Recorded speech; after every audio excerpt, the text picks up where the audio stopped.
what made you want to begin remembering? Before I went through the process of examining what it was that happened to me as a kid, I was, I guess, what the medical community might call depressed. I now know depression to be anger that should be directed against those who abused us, directed against the self. I realise that might sound like quite a controversial opinion because I think our society's lagging dramatically in terms of its understanding of what depression is. But as I went back through my childhood and I began to acknowledge what it was that had happened to me, my depression lifted, my suicidality lifted. I was led to believe that depression and all these symptoms of anxiety and confusion had no cause. I remember going to several doctors earlier in my life and them all giving me the impression that depression was a disease without a cause, but I now know that it's not. In my case, my depression or my anger, which was being turned against myself in different forms of self-harm, was directly connected to the fact that I had been violently abused as a kid, both physically and sexually. As soon as I began to realise that, and that I first began to realise that with the help of a very, very good psychologist, I think that's kind of a rare experience because I think often psychotherapy doesn't really lead anywhere, sadly. But I had a psychotherapist who, interestingly, had originally trained as a computer programmer, and so he looked at my condition as parts of a computer operating system that were malfunctioning, and he was looking very closely at the language I was using, and we began to piece together a connection between my confusion and anxiety in the present and what had been done to me as a kid. So, I mean, to be more specific, I was hit a lot as a kid in my family home.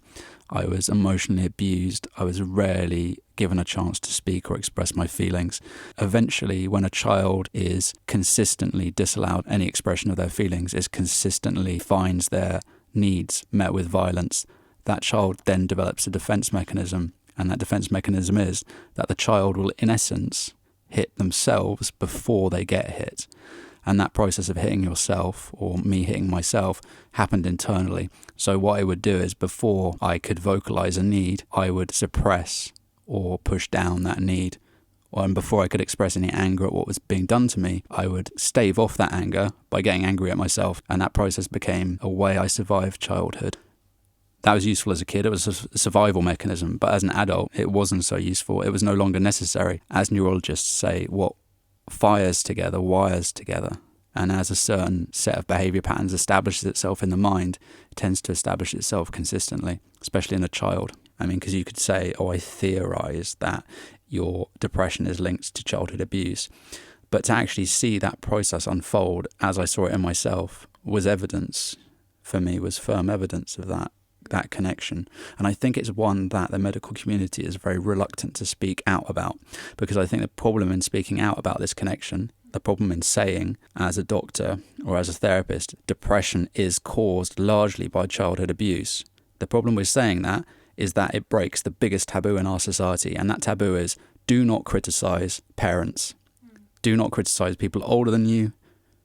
Do not criticize authority. It's just like that brilliant book that we talked about Freud. The Assault on Truth. The Assault on Truth. That's by, is it J.M. Masson? J.M. Masson, yeah. That goes into detail about Freud and how he was prevented from making that link. Yeah, that was interesting. I mean, Freud presented a paper early in his career called The Etiology of Hysteria. I highly recommend reading the paper. The paper could have been written by a high-level expert trauma theorist today. I mean, Freud essentially figured it out. What Freud wrote about in The Etiology of Hysteria was that all of his female patients who were presenting with psychological problems had been sexually abused by their parents. When he presented that paper to Vienna, society said, you can't say this. And they almost destroyed Freud's career. In answer to that, Freud retracted that theory in fear, and then he concocted something called the Oedipus complex. And the Oedipus complex turns the situation on its head. The Oedipus complex claims that children are sexually attracted to their parents, so wrong. Which is the opposite of actually the situation that Freud observed. It's putting the blame back on the child again, I feel like. Yeah. I think that's what he was encouraged Very to do. Convenient, yeah. And it feels like Freud kind of went off on a tangent at that point. But the book by J.M. Masson, The Assault on Truth, it's fascinating. It's not just a theory that he's come up with. documented thoroughly by Freud's letters. He went back, he was, I can't remember his exact title, he was something like chairman of the Freud Papers Society or something along these lines. And he went back through all Freud's papers, and he presented irrefutable proof of the fact that Freud had discovered this and was not allowed to say. And so in a way, it's been over 100 years since this has been known, and for 100 years it's been suppressed by the psychology community. I thought it was interesting in that book as well how they showed more doctors in the past who just were looking at autopsies of children and how many of them had been so severely abused in the medical records. It was just undeniable. I found it a shocking book to read. So my next question is, what was it like growing up in London when you were a kid? London was a strange place when I was a kid, a very aggressive, violent place, I would say. I mean, at the time Margaret Thatcher was Prime Minister, she knew that members of government were abusing children at the time. There were several TV presenters, Jimmy Savile, Rolf Harris, knighted by the Queen, who were abusing many, many children. And I remember as a kid having this sense of, where am I? What is this place? What is this strange planet where these people don't care about children? They seem to be much more concerned about objects. I mean, it was the peak of the 80s, I guess. So it was the point at which the generation who became absolutely obsessed with money and possessions had reached their crescendo of madness. My dad worked for an oil company, and it seemed as though the general attitude of people, not just in that company but in the city in general, was of let's make as much money as possible. Emotional connections don't matter. I remember at the time the Prime Minister, Margaret Thatcher, she said, I'm paraphrasing, she said something like, when I see a man riding the bus, I see a man who's failed. Attitude of like selfish individualism. It was very much about getting ahead as an individual. Remember there were office parties like held at my house sometimes, and these oil company members would get very drunk and then sort of stumble around the house interfering with like me and my sister, and it felt like a very strange pantomime where all these big creatures seemed to think they were very superior whilst they hurt children. I don't know what it was like to be an adult at that time. I don't know what steps they took to deny or distract themselves from what they were doing. There was a lot of drinking, and there was a lot of pain, I think, being covered up by this kind of grab for possessions. Yeah, it was accepted to do that among those circles. No one was saying anything. Yeah, there was complete denial. Yeah. It was a very, very surreal place. Yeah. It probably still is for many kids. It's very strange to like be born into a world that's so hurt and so unable to see how difficult it is for a kid to be in a place where there's so much deception and so much hidden. It was interesting that you said your dad was working at an oil company, because my dad was working at one too, and something that just came to mind was that I remember once when I was at uni, I started giving just a little bit of money each month to a charity, and I just remember that my dad was really shocked by that, couldn't understand why I would do that, and I think that just encapsulates that kind of mentality of individualism that you were saying. What you said kind of reminded me of some strange thing that my dad did once. He was abusing me and my sister, and yet I remember this time So there was a guy who was like in a traffic helicopter over London for a radio station, and then my dad gave this guy money in order that he would read out my name on the radio, with the intention, apparently, of supporting a charity called Help a London Child. And so there was this weird, massive contradiction, which I think encapsulated the entire bizarrity of being a kid at that time in London. And that was, why is my dad giving money to a charity called Help a London Child as publicly as possible whilst abusing me and my sister? It was completely mind-blowing, but actually I think it's not inconsistent with the behaviour of many abusers. I mean, to return to Jimmy Savile again, he was notoriously affiliated with many charities, and he appeared on the surface to be doing a lot of charitable work, but you peeled back the curtain on that man like you peel back the curtain on my father. And underneath was someone doing completely the opposite. In a way, I think we have a word for it now. It's called virtue signalling.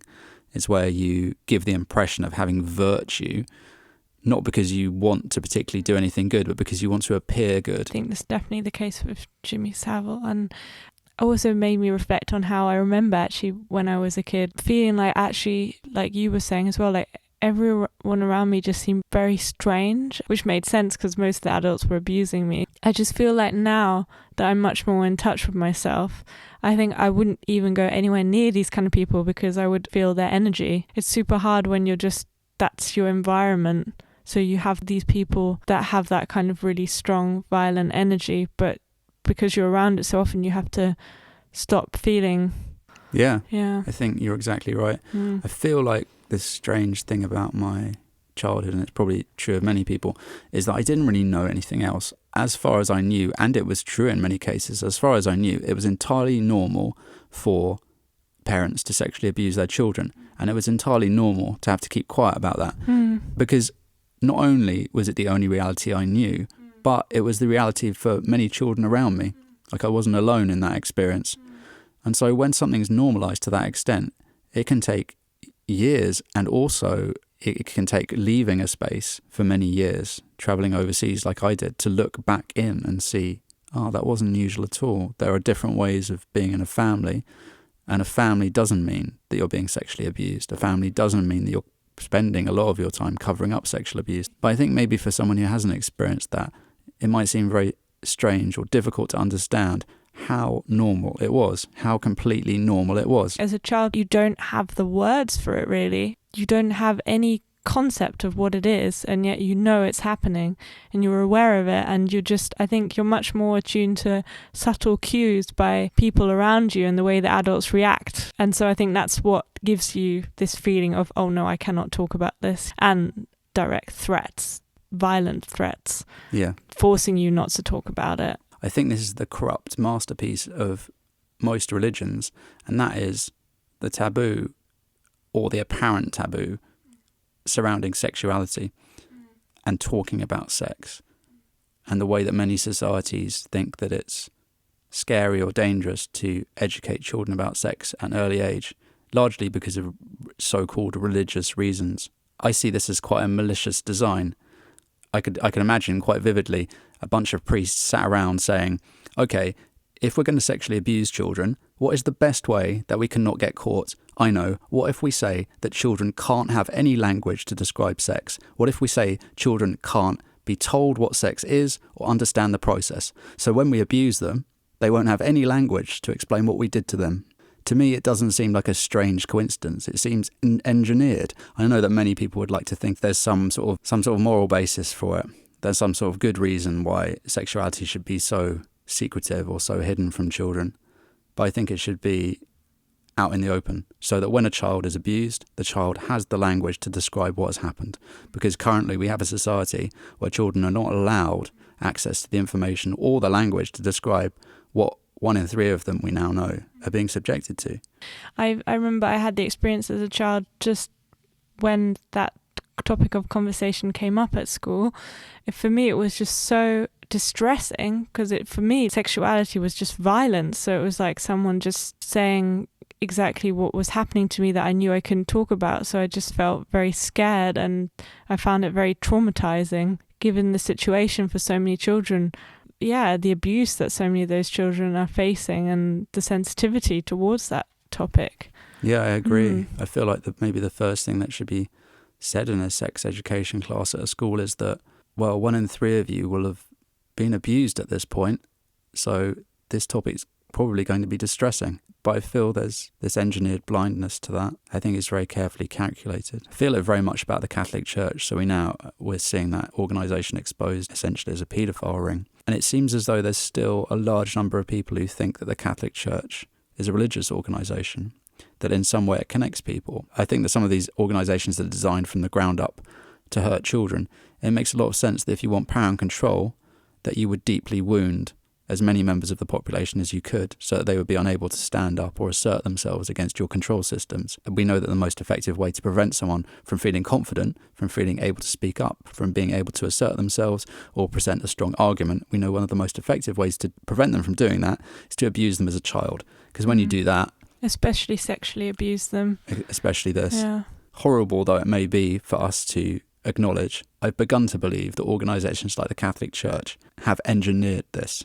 It's not some strange aberration that has crept in under darkness. Yeah. I believe that it was engineered from the beginning to injure children for power and control. Make a lot of sense to me, especially, I won't go into that too much today, but thinking about things like ritual abuse and mind control. So my next question is, what part did violence play in your family home? Violence was a central part of the family system that I grew up in. It seemed as though one of the key methods of communicating between parent and child in the society in which I grew up in was to hit the child. We know from the experiments that Pavlov did with his dog that you can create something called associative conditioning. That is where you have a stimulus and a response, and you compare a stimulus with a response. For example, Pavlov would ring a bell every time he fed the dog. So the dog began to associate the bell with the arrival of food. And what happened after a certain amount of time is that Pavlov simply would ring the bell and the dog would salivate in anticipation of the food. In other words, you could create a desired response simply with the stimulus. I mean, this is basic mind control, essentially. So I think some people might think, mind control, that sounds a bit kind of weird and science fiction. But it's not very science fiction. I mean, Pavlov demonstrated mind control. That is, ring a bell with food, keep doing that, then just ring the bell, and then the dog will anticipate the food, so much so that there's a physiological response. I think the same thing is true with children and animals in general. So a parent can mind control a kid by choosing a behavior. It could be anything as simple as putting your elbows on the table or something. Then every time the kid does that, can hit the kid. Then eventually the kid will begin to get a sense around tables, for example, of fear. Experiences can be paired with pain. And as a result, you create a situation in which you're not allowing a child to explore the world. You're not supporting them in their discovery of the world. You're programming them. It's a programming system. And I think the difficulty for me is that I do sometimes feel like when someone talks about mind control or programming the human nervous system, I feel like the reaction often is, oh no, we're sort of free individuals, nothing controls us. If someone thinks that, they haven't examined closely enough the process of child rearing, which many of us undergo in that society. And many of us undergo a process of being hurt when we do certain things. And often those things are asserting ourselves. And again, it's interesting when you look at the parallels between governmental systems and the family home. For me, these things are fractal to each other, as in they're self-similar at different scales. So if we have an oppressive governmental system, we have an oppressive family system, the essential purpose of both these systems is to maintain power for a small number of individuals, and that is done through threats and coercion. For me, like, books and stories really created different worlds, or a safe world to grow up in that I didn't experience anywhere else. Did you have some favourite books or films that helped you through the abuse that you suffered? Yeah, I often escaped into books. I remember enjoying the Narnia series of books, The Lion, the Witch and the Wardrobe. I think I enjoyed any book in which children or a child escaped their normal reality into another one. I read through most of my childhood. I used books as a means of escaping the abuse. Same thing with films. I used to watch films a lot. One of the films that I feel is like most useful in terms of understanding and processing abuse is The Labyrinth. It's a movie by Jim Henson with a lot of different puppets in it. David Bowie. I liked this movie as a kid, but I don't think I really acknowledged why as a kid it was that I liked it. But when I became an adult and began to explore my memories and stuff and my experiences of what happened, I began to feel more and more that the movie expressed something much deeper than it appeared to at first, and that was that it seems to model the human psyche and the way in which we shut off traumatic memories in order to protect ourselves. So in The Labyrinth, Sarah's brother Toby is stolen by the Goblin King and taken to the middle of the labyrinth, and then Sarah spends the rest of the movie trying to make her way through the labyrinth to save Toby from the Goblin King. I feel like now that Toby was Sarah's inner child, and that Sarah was going back through the labyrinth of her own mind, confronting different defences and difficult challenges that she had built into her own psyche to prevent herself from having to face the trauma of having been hurt as a kid. And I feel very much through my own journey of recovery that I've gone through my own labyrinth, the labyrinth of my psyche, in which I've faced those same challenges that are presented in Labyrinth, the movie. There's this really great scene in The Labyrinth where she's almost at the centre of the labyrinth, and there's a series of different rock formations with faces, and they're saying things like, "Turn back now, there's no hope."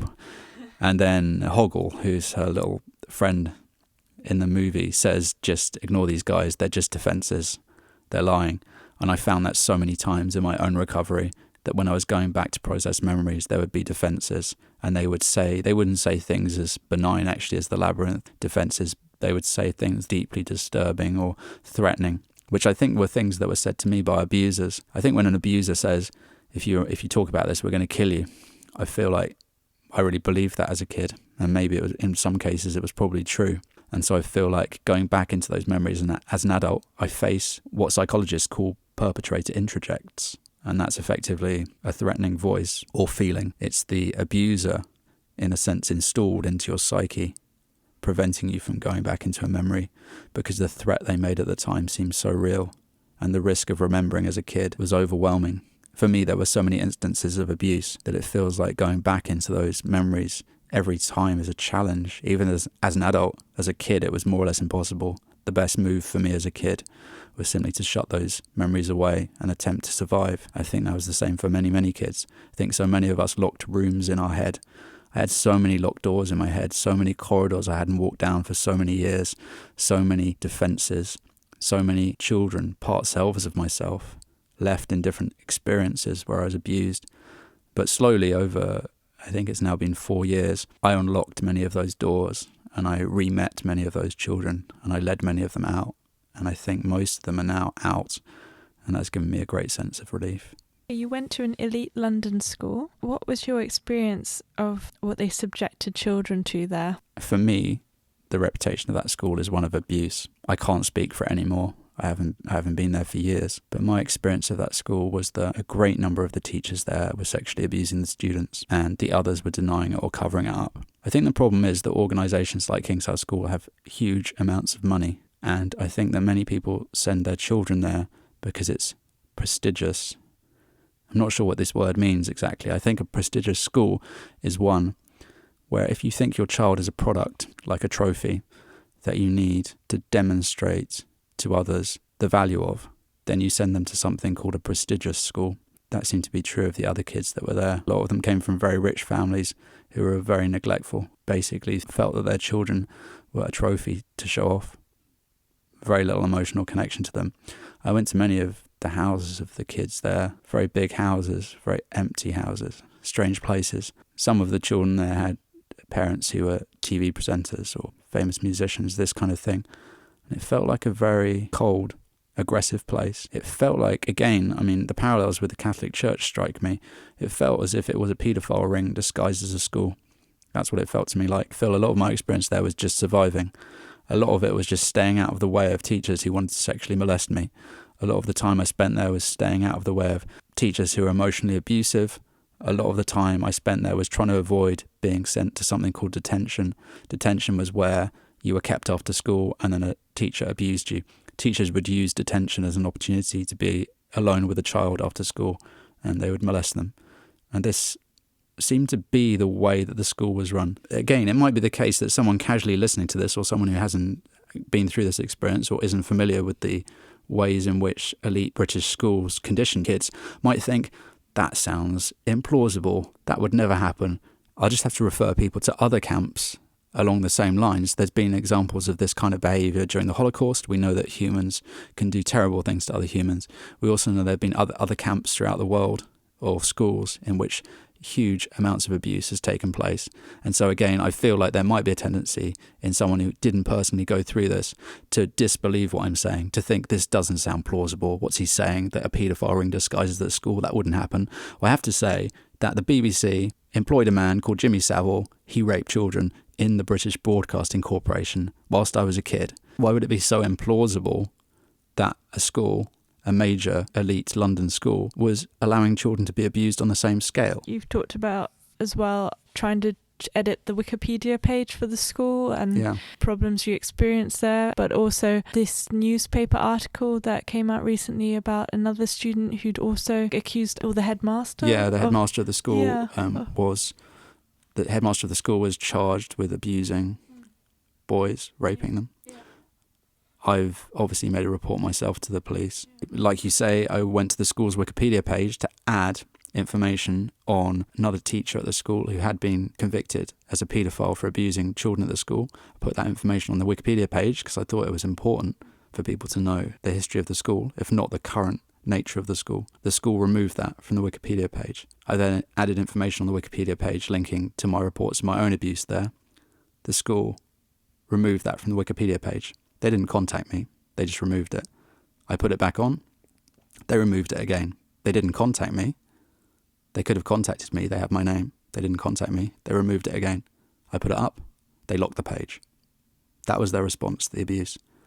That was King's House School's response to my sexual abuse as a child, was to silence me again. So my last question is, how have you used music to heal? When I was a kid, I was abused by my piano teacher, and I think that led me away from music. It made me not want to be around the piano, and it took many years before I slowly moved back to it. It seems again like... See, I would hope it was a coincidence, but it feels again like it was very maliciously designed. As in, I think the piano teacher realised that I had a natural connection with the piano and might have, on the basis of that, decided to destroy it, because it felt like this was the objective of many of these people. They simply wanted to destroy anything that felt alive. I felt like that a lot with abusers, that there's a certain magic to children, and that spark or that magic, they just wanted to take that away because they had lost it completely. Maybe it was something similar. Yeah, I think so. It took me like years before I felt comfortable being deeply involved with the piano again. But it's been something that's brought me back to myself and really helped me to express some of the experiences I've had. I think the same with you and your art. Like, I feel like with the piano, it allows me to express things that there just really aren't words for. Whole experiences that I went through as a kid in a vocabulary that doesn't really exist in the English language or maybe any other language. The piano has been a very powerful way of me speaking out about what happened. It's an interesting medium because I think it's not directly expressive in the same way that language is of the experience itself. I can write a piano piece that expresses the essence of how it felt, the sadness of it. At other times, the elation and freedom of having been through that experience and healed. The piano's been a friend to me for a long time, and it was a friend that I really needed. I mean, I suppose has an advantage over language perhaps, and that is that I can speak out about the abuse I went through using the piano without confusing or disturbing those who really don't want to approach this topic. But I think it still resonates. I think the piano pieces that I write convey something about the nature of what happens to so many children, but it's not confrontational. It's something that people can experience and connect with without feeling threatened or confused or upset. Sure, I've always thought that music has the most direct impact in a way because you're surrounded and you feel it and everyone can feel it. I feel like it would benefit so many people, even if they feel they're not musical, to express themselves through creating sound.